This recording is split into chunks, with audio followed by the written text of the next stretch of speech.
Gamay. Joke. So we will be trying the famous fermented shark here in Iceland. It's called Greenland shark. So it's not Iceland shark. I don't know. It's still shark. Kung mani daw mo diri Iceland, kuan gid daw. It's a must try dito. Na mukhaon gid fermented shark.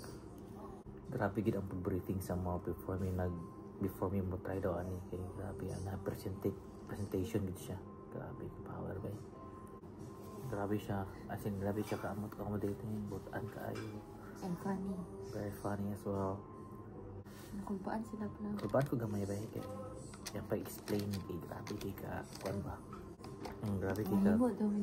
Grabe kay grabe siya ka convincing.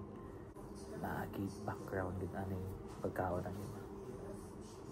So pagkaon daw ani una is isa ka cube sa shark and then kaonan aning saan lang ni anik mo? ready na ka? Dungan ta.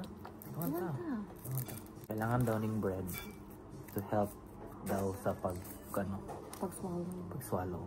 Kaya dili daw siya para sa uban na pagkaon na kanang tali na kay iton nun. Ano sa din ka nang?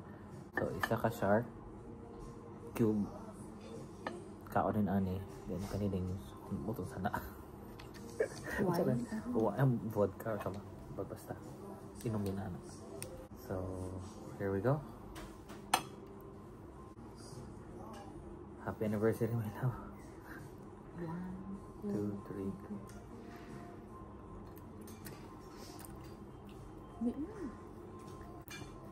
Halang siya. Labi na? Hindi kailangan. Lami pa eh. Lami ko. Ay siya. Nalang siya strong taste of ammonia. Sa first. Pero kamay kimay. Kani ilaan po yung breadfruit. It's really good. Thank you. You're welcome and thank you for enjoying that. Want to try another one? It's something very important for why. I am legally empowered by Icelandic government to certify a Viking when I spot one. If you finish that, I will be morally and legally obliged to certify you guys. Oh my god. Here we go, my love. What the? Ano? Order for me Icelandic soup. What kayo ba? Ano na? Fish? Grabe kasi sila kabutan dire ba? Ma-feel ni mo ang ilang pagka-genuine para sa mga turista. Amazing tayo. Here we go. Second cube.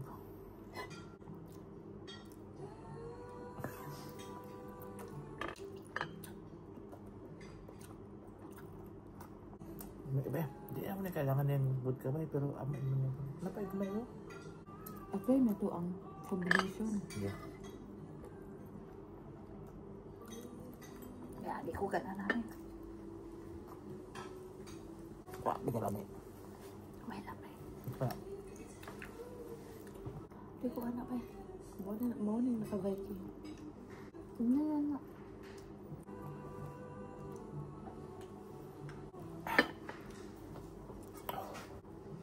Now, because like I promised, it is my moral.